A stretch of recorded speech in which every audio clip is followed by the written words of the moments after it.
Hello, everybody. I am so thrilled. You guys know when Michael Lennox agrees, I just feel so blessed. And I can't even tell you how excited I am to have him on the show. I also, you guys know I'm pretty laid back and we just dive right in. But I have to tell you, don't miss out on his stuff. Please go to his Oh, website and get on his email list. And if you want deeper astrology, get on that. He has a daily astrology that is literally out of this world. Um, there's so many accolades. I say this every time he comes on. We would spend the entire time just going over all of the things that he can help you with and the things that he's done and the books that he's written. So just go to find his information. It will be all below on the links. You'll get all of the information you need, but definitely you want to know Michael Lennox. So that being said, thank you, okay. thank you, thank you for coming on today to talk with me. I'm so just excited to dive into so many things that are happening. Oh, yeah, yeah. Before we get started, because I don't want to forget, I know you have a class coming up August Yeah. 2nd. Oh, So yes, yes, jump yes. on it now. Like, In fact, yeah, tomorrow yeah. starts the disciplined mind. It's actually a very different class for me in that most of my classes are about shadow work, self-investigation. I have a whole series where we use myths and fairy tales to self-investigate. A forgiveness class, a class on finding your voice, where we look at, the psychological hindrances to sort of like being bigger, more integrated, and better in the world. This is a class that's all about the mental experience of having a mind and understanding that we can change how we think. It's almost the only thing we can change. And I like to say you can never change the first thought that comes up. But we have this habitual thing that we do where we think that where our mind goes is something that it's doing and we follow. But that is not how it works.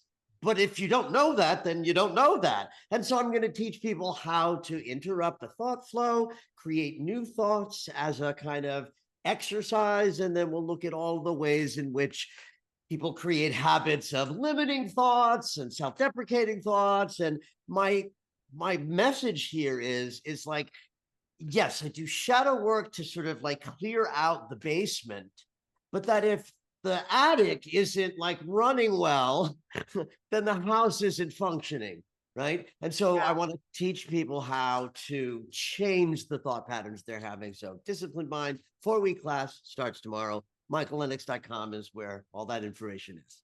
Yeah. And again, we will have everything below. And I just have to tell you, I absolutely am. I'm so glad to hear you teaching on that because that Hmm. was the first thing I started teaching on. One of the first classes I did was called What Are You Thinking? It was literally because that's where I had to start, right? Like the spiritual journey that I've gone through, I had to start here first. And so it's so important for people to start with the mind because what you're thinking, we think we don't have any way to like we can't control our thoughts, but you can. You You have can, to you learn. can. And it's so I'm so pleased to know that there are so many more of us stepping into that work and I love you as a teacher. So you guys don't, if you want to get in the class, go today because it starts tomorrow. So that being said, I just wanted to get that out there before I forget. But now I'm really ready, if you are, to get into the juicy part of what you are so amazing at is astrology and the changes that are coming because we feel like we've been through changes the last 3 years, but I'm like, buckle up, Buttercup, because here Nothing like we go. this. Yeah. Nothing like this. In fact, when we were in 2019 and I was looking at the wild astrology of 2020, my language, when I finally got out there to sort of, talk about what was coming in the year ahead, was I talked about change and transformation like we've never seen before. And someone might ask in an interview, well, what do you mean by that? It's like, I don't know, like we've never seen before. And 2020 certainly bore that out. We're in a similar intensity astrologically this summer and next year, where we're going to see and have already started seeing accelerated revolutionary level of change all over the world. And it heats up this summer and then it comes back next year. And it's the energy that's responsible for reflecting both the very difficult things that are happening on the planet with wars brewing and all kinds of chaos and danger happening, but it's also a time for incredibly powerful self sort of explorations and expansions creatively, because if the world has fallen apart, then the world needs all of us to be stepping up to like a higher level of how we're operating and what we're offering the world. But we're in it, and it's revolutionary like we've never seen before. Right. I love that. So there's so many different ways that I want to ask these questions. And I appreciate you just letting me put you on the spot. So if you guys, I know I have, yeah, I know I have a few new followers. So I just want to let you know, when I'm interviewing somebody, I don't let them like know what I'm going to ask. It's Yeah, all I know like, nothing. yeah, I'm like, we literally have honest, raw, real conversations about what's going on, how we can be the best of who we are in this crazy energy. And I know one of the big changes was Pluto in Aquarius. That was a big shift, and we're fully in that now, but I don't know that we fully integrated it yet.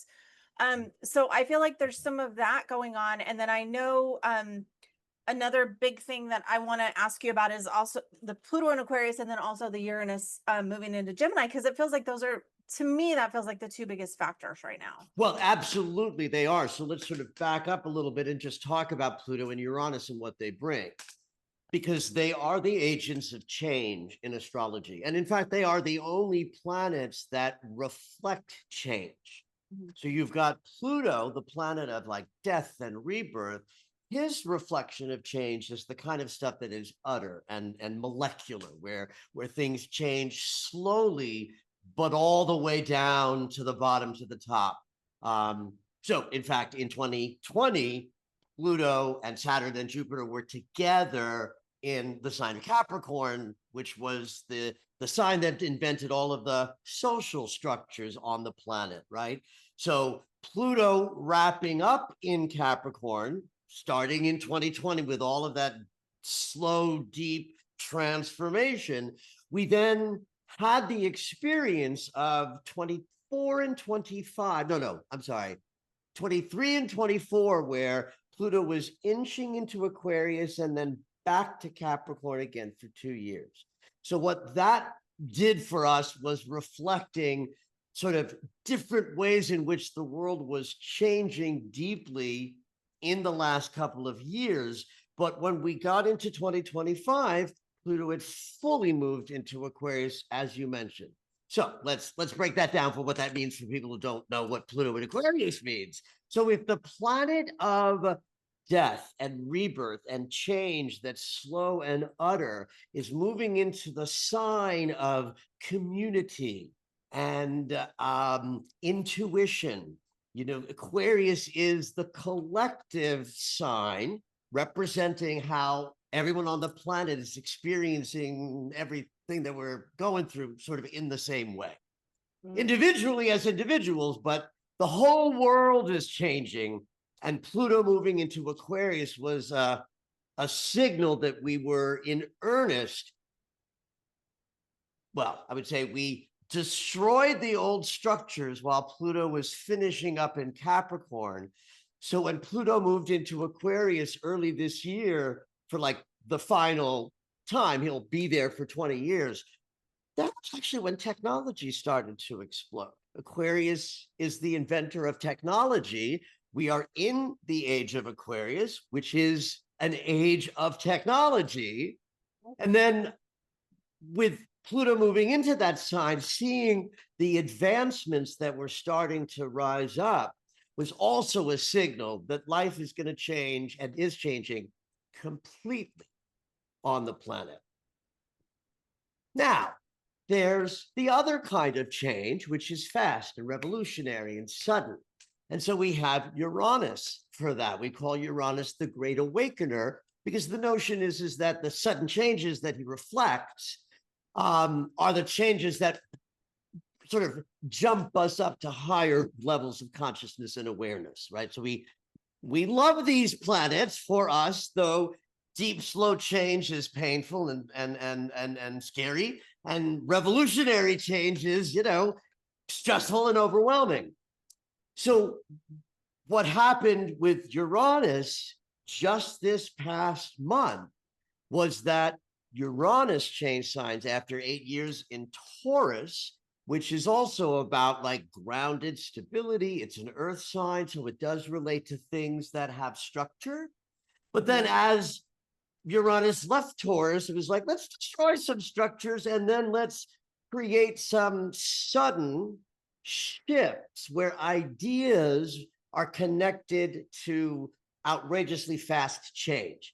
Ideas because it's Gemini, the twins who talk and share and debate. That's a sign that represents all of us human beings on the planet who have a collective consciousness where we connect and chat and move about and share ideas. That's a Gemini concept.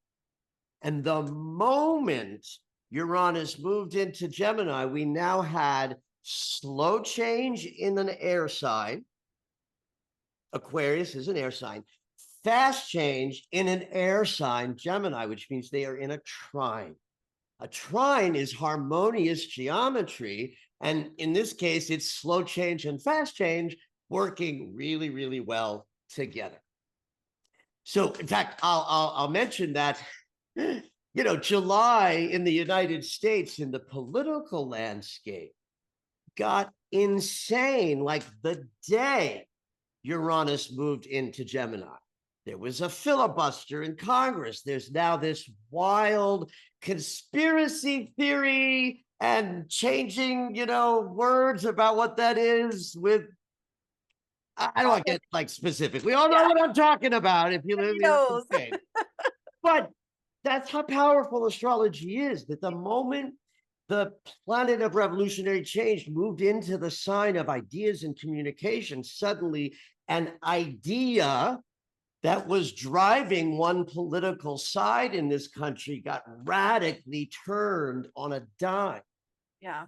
So that's part of the nature of the next 8 years of Uranus in Gemini, is sudden changes that really knock us off balance in the world of ideas and sharing of them and the collective. So I'll add the third piece that's making the year, and especially this summer, radical. So you've got the two air sign, planets relating to each other, and then right in between them is the planet Neptune, which is a spiritual consciousness, the creative, inspirational consciousness. If you're artistic or creative, Neptune's your jam. If you're connecting to spirit through a practice, Neptune's your jam. If you have beliefs and ideologies that sort of run your life, then Neptune is your jam. Neptune's been in the sign that he rules for the last, since, I can't do math in my head, but since 2011, long times, 200, year orbit, ruling sign. So we've had, now I have to know, 25 minus 14 years. I'm very smart, but I have these like holes in my intelligence, and one of them is simple math in my head. So for the last 14 years, we've all been treated to a deepening of our spiritual connection to those who were following the path. So beliefs and ideologies, when the planet of that is in the sign of the collective and the possibility, Pisces, there's no danger in that because it's internal. We're all feeling full in our connections from 2011 till the early 2025. But now the planet of beliefs and ideologies has moved into the sign of war, Aries, fire sign. So now you have the combustion of fire with the air of change, and that got made full as we entered the month of July. So the whole month of July was the first sort of moment when you had fire and air and explosivity, and Saturn is in the mix, conjunct Neptune. This is what's making the summer and next year wild for all of us, both at a personal and collective level, because Saturn is a social planet. His movement reflects things that are happening. I like to say boots on the ground, right? Neptune and Uranus and Pluto are higher self planets, collective consciousness planets. We feel them personally, but through a collective manner that we're all sharing how we feel the outer planets. But Saturn is all about what's happening from your front door out into your world and community. So that's what's bringing all of the change and ideologies on fire into challenging circumstances that we all have to press through in a wisdom kind of way. Saturn is saying, hey, this is gonna suck and you're ready. I've been helping. Here we are. The time is now. Now we must activate and honor the changes and be like Saturn, walking responsibly with discipline, focus, and a sense of wisdom, so that we on a personal level can make the summer and next year personally transformative in a powerful, powerful way. That was a lot of words, honey. That's okay. That's okay. I have like questions coming up from that. Yeah. One of the things that so I know when I did astrology with you years ago, I took a basic astrology course, and I remember going through the training, and you call Uranus as like the great awakener. And I'm like, everything that I was learning, I'm like, we should call this the great disruptor, because it disrupts the norm, like whatever is going on. So I feel like there's a lot of that disruption. But I also love what you're talking about with Saturn, because one of the things that I've been channeling through, and I'm curious to get your take on this, is we are boots on the ground. And I feel like there was a switch. Like, what is that old saying? Like, we're humans having a spiritual experience, but I feel like that's switched now. And I feel like now we're understanding we're spirit having a human experience. I love that.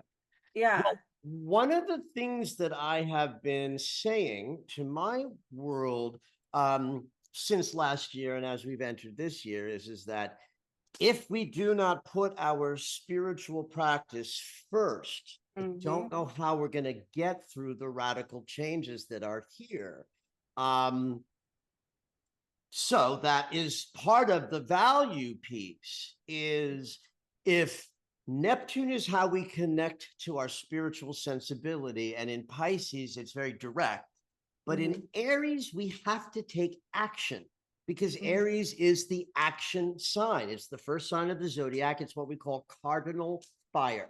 Cardinal means startup. Fire is the element of movement, combustion, activity, charisma. And so Neptune in Aries is going to be felt by all of us like a demand to take that spiritual need and make it an action, right? We can't, like Neptune saying, all right, you had a little time to be laissez-faire about it and loosey-goosey, and that's over.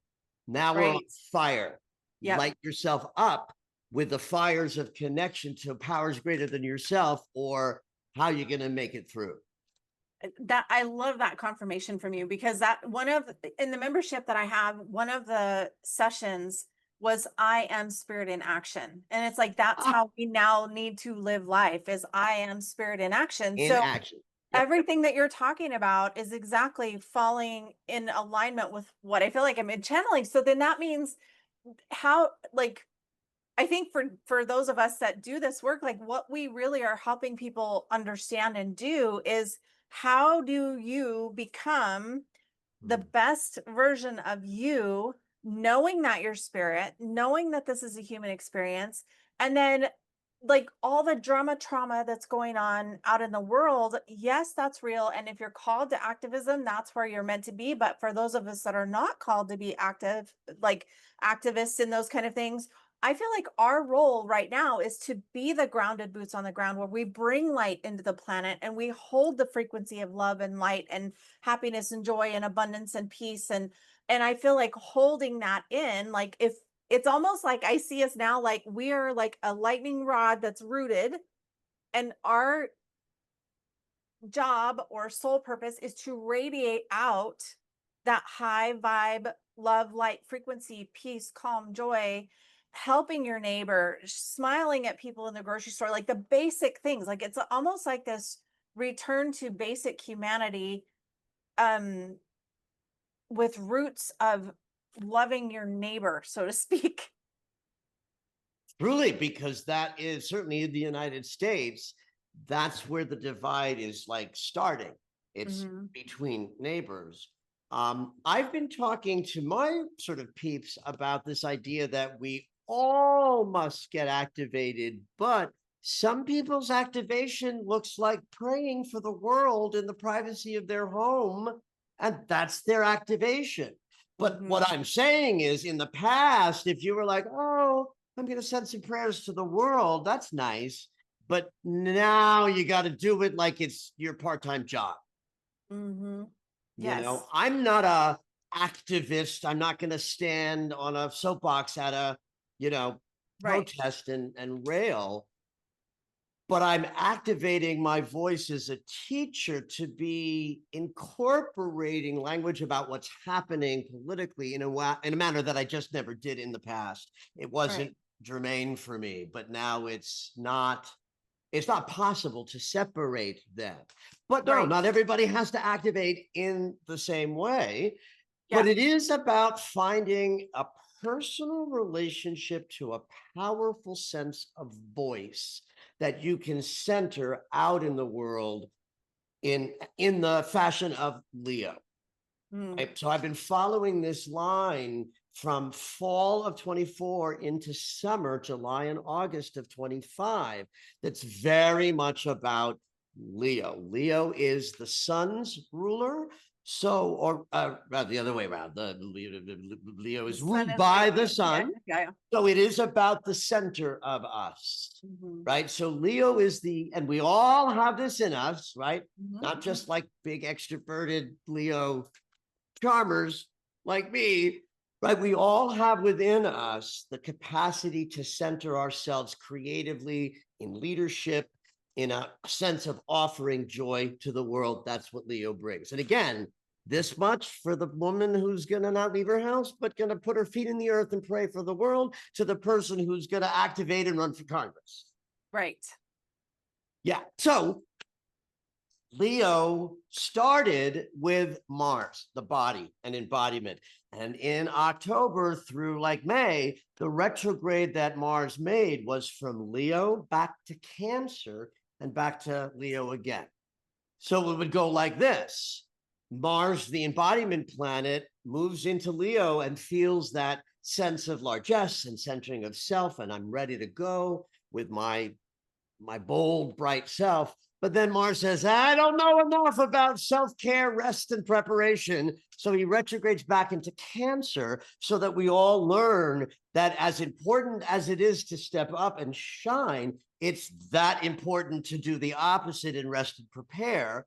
Because if we don't do both, we're going to be in some trouble. And Mars took us through that. Mercury is now retrograde in Leo. So the mind is now in a underground process of stepping up into the Leo consciousness that Mars already knows. Body and mind walk and talk in alignment. We're still in the retrograde. It's going to finish up this month, and then we got to wrap it all up. But it connects directly to the power of Mars's visit to Leo. And we're in the Leo mansion. We just had the Leo new moon. So the whole summer, certainly from late July to late August, while we're in Leo season, is all about finding your creative inspiration, knowing what you do and what you love, and then doing it more. Right. I love that. It's funny because if you think, I feel like even astrology like overall has shifted or changed, or maybe the depth of it that we understand it is different. So I'd be curious to know how you feel about that, because I remember like probably 15 years ago, you would have thought of Leo of being like, boisterous and look at me and all these things. And now like Leo to me now is like this divine sovereign, this is who I am. I know why I'm here. It's a different kind of embodiment. And I feel like there's a divine sovereignty that those of us that are in the spiritual space are all feeling a different call to, or a different understanding of. And I feel like we're able to embody that in such a grounded way now, if we've done our work and if we're aware of our own triggers. And so there's a boldness to it now that I feel is so, I just love it. Like, it feels like a divine sovereign, this is where I'm at. I've definitely felt an acceleration in my voice and in my connected consciousness. It's interesting, in the last 2 years, I've not been well physically. I have an autoimmune condition called Sjogren's. And before COVID, it was like mild. My mom got it in her 50s too. It's like you can't make saliva. The immune system attacks your salivary glands, but it also creates debilitating chronic fatigue. Mm-hmm. COVID also, because I was immune compromised, dialed up both my ADHD and my anxiety and depression, such that I had to go back on medication. I haven't needed medication since 2008. But long COVID sends cytokines into the brain, passes the blood-brain barrier, and some people get neural inflammation, which takes your autoimmune, ADHD,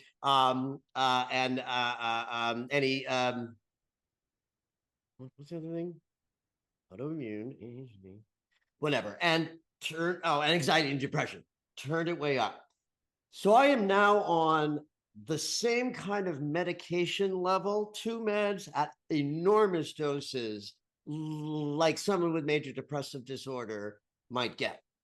Mm-hmm. But it's not my depression. You know what I mean? Like, I've worked those things out. It's a raising of the volume. Anyway, I'm making this way too long. The point is, as my body has been squeezed for the last 2 years, my inner life is outrageous.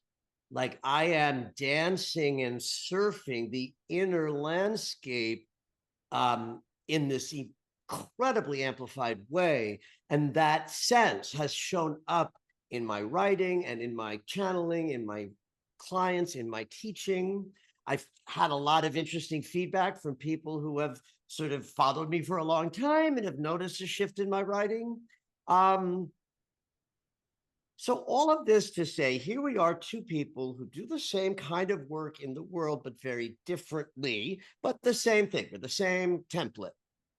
And both of us have had experiences of a richening and a deepening. And I have to believe that on some level, that's universal. It's not just your story and my story, it's the story. Mm-hmm. And so people like you and I have a role to play that is a now role that wasn't a last, 10 years ago role. Mm-hmm. I used to, when people would say, oh, I incarnated at this time to be of service, I would just roll my fucking eyes, because it fits into that woo-woo stuff that I might feel, but don't say. It's like, I don't want to know your silly fantasies about how it goes. Right. But I think that in preparation for the mighty work to come, even as the polarization is rising and the enmity and war is rising and everything is rising, so is love, so is spirit, so is the capacity to integrate and heal and to be a healing presence. Yeah. So yes, I think we are all having an expansion, and I'm just sort of here to add the conscious demand to meet it well. Right. Well, and I love that. And thank you for sharing that, because I think that's something that, I have so many people, and I'm starting to see that, and I'm starting to wonder, I guess I should say, the correlation between the autoimmune stuff and how many people are really truly empathic, and the energy that's even coming into the planet. Because that I see energy, and I see things differently, right? So I've been seeing this energy on the planet is just something, it's almost short-circuiting. So if you don't understand the self-care, and if you don't understand the power of breathing, and if you don't understand not making excuses for like full, instead of being a victim to autoimmune, again, having that boldness to claim it and say, okay, this is part of my experience. I'm not going to be victim to it. I'm going to know when I need the extra things or the doctors, because a lot of us, I started in natural health, like again, 15, 20 years ago. And a lot of people are like, the natural herbs and stuff that I've used for years, it's not working right now. And I Oh, that's literally interesting. channeled like, it's because some of the things we're dealing with are not necessarily natural.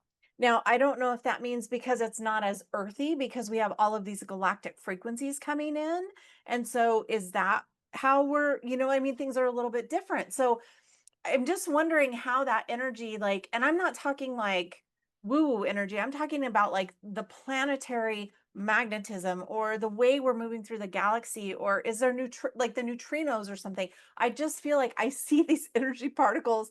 It's like free radicals, for lack of a better explanation, like free radicals, but on an energetic level.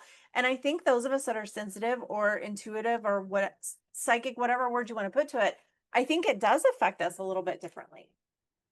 I have to laugh because you and I are different, and yet everything you're saying is like, oh yes, I've clocked that too. And the way I'm experiencing it is an empathic sensitivity that I've always had, but is now like at this wild level that's new and overwhelming, but I think it must also be valuable. Mm-hmm. Like if I pick up my phone and I open TikTok, which I post on TikTok, and it's my favorite escapism when I'm in my, you know, afternoon resting. The sound and the visual will like hurt my brain. And I have to sort of do this. I can't watch handfuls of certain media that I used to watch because my empathic sensitivity to things is so great. And yet, the deliciousness about that is something I wouldn't trade. And in 2021, I moved into this house, which was deliberately for the experience. I didn't know exactly what it meant. I just knew I needed a place that I could make noise. That was the only thing I was thinking was noise. And I live in this lovely house in a large lot in Los Angeles, and there's nothing near me for about 10, 12 yards that way, and then like 50 yards that way and 30 yards that way. So I have completely unmasked living here. I very rarely go out. I see certain friends every Saturday for a hike, and people come and visit, whatnot, and blah, blah, blah. But that sensitivity, if I didn't have the gifts through which that sensitivity is valuable, I don't know what I would think. Mm-hmm. So some of you out there are having destabilizations that are also about new territory that you're maybe perceiving. Yeah, I think that's a great point, that we just want to let everybody know, like if you're feeling sensitive or overwhelmed, or this is something new, or you've been doing it forever, right? Like a lot of us have been in this work forever and we're like, what is happening? Yeah, Like what is happening? It's why, yeah, changing so what are much. we feeling? So, and I do feel like the bigger planets, like it seems like they're almost more important. It used to be like, oh, what is your sun sign? And that was enough. And now it's like, oh no, I need to understand myself even deeper. What's my sun sign? What's my moon sign? Where's my Venus? Where's like all of these Right. things? And now, as we get more sort of transpersonal in our embodied experience, the outer planets and where they are in relation to our charts, I think does have more heft, Yeah. especially for those of us who are attempting to sort of operate in two dimensions at the same time, because astrologically, that sort of five-dimensional selves that we are, that sort of they're present in the third dimension, but folded up into us, because that's how larger dimensions exist in smaller dimensions. And it is the outer planets that reflects our ability in bodies, Mars, Venus, Mercury, Sun, and Moon, can shut out the world, Saturn, Jupiter, and tap into a trans-dimensional self, Yeah. Uranus, Neptune, and Pluto. Yeah. And like multidimensionality is something that's like the word that's been coming through. But again, I feel like those of us that are in this space, and if you're watching this, there's a call for you to understand what it means to really integrate and embody and become, again, I come back to that spirit in action. So I appreciate all your knowledge. I don't even know which questions to ask, because I wonder, like, there's a part of me that's like, what's going to happen next week? And then there's a part of me that's like, we need to look further, because even this year, like, what, we're coming into the 8th month, but I feel like it's been 8 years. Like, I feel like this last, you know what I mean? Like this, there's It's been an so insane much. year. One thing that I would like people to be aware of in the big astrological picture is the idea that the intensity that we're in right now, that we've been in since the first week in July, that we will be in all sort of August and much of September, will shift because of retrograde motion. Uranus will retrograde back into Taurus. Neptune and Saturn will both retrograde back to Pisces, so that by the time we get to like the fall, we're not in the same juicy, fiery summer that we're in now. So we'll get some energetic respite from that, but then we move back into the grand sextile. So next year, so all of 2026 has this energy of air and fire and combustible chain. Yes, this idea of living in 2 dimensions at once, right? You went through this whenever you did. My experience of this was like 25 years ago, but many people are being woken up in this shift to that experience. And so if you're feeling some kind of way, if you have weird symptoms like headaches and fatigue, what we used to call ascension symptoms, where inexplicably you sort of feel kind of without it being connected to an overt or obvious something or other, you may be waking up to being able to be simultaneously in 2 dimensions. So I want to say something about what the fuck that means. Like, what does that mean? It's just the most awful woo-woo language. I live in 2 dimensions, like, ugh. But here's what it looks like in my world. It's that, like, in the old days, meditation got me someplace for that like 20 minutes, and then I'd get up and do my best to carry that into my world, but not always successfully. What multidimensional living now looks like is that I'm closing my eyes breath away from feeling a trance state all day long. And you don't have to be as skilled as I am yet to take moments to just all day long put a hand on your heart, one on your stomach, take a breath and go, all is well, I am grateful. Anything affirmative. That act is moving up into a higher place, sort of leaving the 3-dimensional experience behind. And you can do that in 30-second increments throughout your day. Speaking of the disciplined mind, I like to say that the things you're thinking are so irrelevant. It's like nothing worse than having someone say to me in a session, well, I have to figure that out. It's like, no, you just have to keep moving, and the figuring out happens by itself if you have the intention to move forward.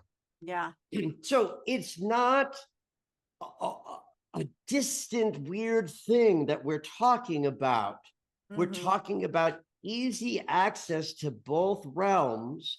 And I think the best way to practice is that thing of periodically just turning within. You're brushing your teeth, close your eyes, turn within. The things we're thinking are irrelevant. You might as well be thinking prayerful thoughts. Right. I love getting confirmation from you. The way this came through for me was in the membership group. Again, we were talking about it, and it's like, we went for so long, it was like about mindset, and then everybody was talking about being heart set, but now we have to integrate those and become soul set.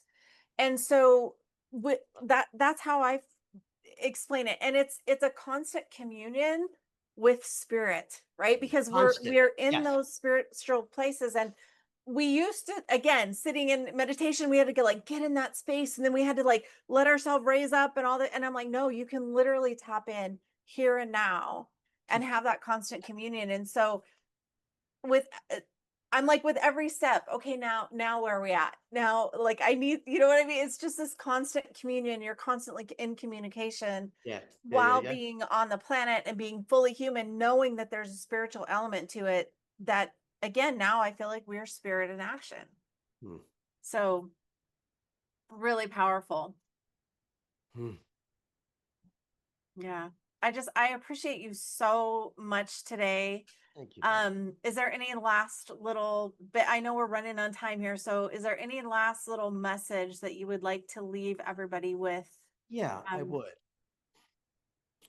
It won't be that short, but so a grand sextile, that's what we're in. That's the name of the pattern. That's when 3 planets or more are 60 degrees apart. So that's what we have this year, summer, and next year. Actually, we've had it in place for a while because these planets move very slowly. It's the changing of the signs, so that makes it like a now thing. So sextiles are potentials. They are not energies that you can have access to if you're sitting back. So that's important. Like a trining planet, you don't need to act or behave. And so that's like the planets that are trining are the slow change, fast change. You don't have to do nothing to be changed. And so you'll be killed by Pluto and knocked on your ass by Uranus, easy peasy, because it's a trine. The minute you divide that trine into 60-degree increments, now we're talking about big energy that you get to use if you take action. So I want to remind everybody that Neptune isn't just about beliefs and ideologies and spiritual connection. It's also about all creative inspiration. All creative inspiration. So what's possible this summer and next year is that at the individual level, we all have this creative, vibrant change and transformation energy available to us. I'm thinking about the artist who wasn't able to push out their creativity while Neptune was in Pisces, because Pisces is, you know, boosty, watery. Yeah. It's like it's in there, but it doesn't have action. So just as spirit in action, creativity in action, movement in stuff, like, you know, even if you're not an artist, but you have things that you want to accomplish, this is an energy that will allow you to change how you accomplish and do things if you get up off the couch. So when I'm talking about the United States and the idea that next year's crazy energy sort of leads us up right to November, election time, it's going to be insane in the United States next year. And now nobody needs my proof about now. It's very obvious, right? So it can be then easy to feel overwhelmed that the planetary setup is just that. And yes, if it's happening out there, it's happening in here. We are all going through a revolution. You get to pick your personal revolution and step up. And this is where, again, the Leo sensibility of this summer says it is about your creativity, whether your creativity is artistic or just you as an artist creating a life. There is supportive energy to radically shift how you walk through life. I love that. And I think I want to also kind of add to that, like, revolution doesn't necessarily, like, I think in our mind, we think revolution and we automatically think, oh my gosh, it's going to be, it doesn't have to be a bad thing. I think revolution can, like, we need to get the energy that we have around certain words and let them mean something different. Let them. And all the revolution means is that the change happens fast. So, right. Yeah. So let the revolution be a celebration at the personal level, and then you have more joy to bring to the collective that's going to need as much of that as we can give it. I love that so much. Well, thank you. I appreciate you so much. For everybody watching, just, I'm telling you, you don't want to miss it. Go to his website, get on the email list, all the things, read all the books. His books are amazing, you guys. Like literally, we would have spent the whole time talking about his accolades. So if you can't tell, I really appreciate and I love all the work that he puts out into the world. So you do not want to miss it. Again, all the links will be below the bio, all the information that you need. If you want to jump on that class, do it quick. Thank you, Michael, for being here My today. I pleasure. appreciate you Great so, to so hang much. having you. Thanks again. And I just appreciate you so much. Thanks everybody for watching, and I will see you guys next time.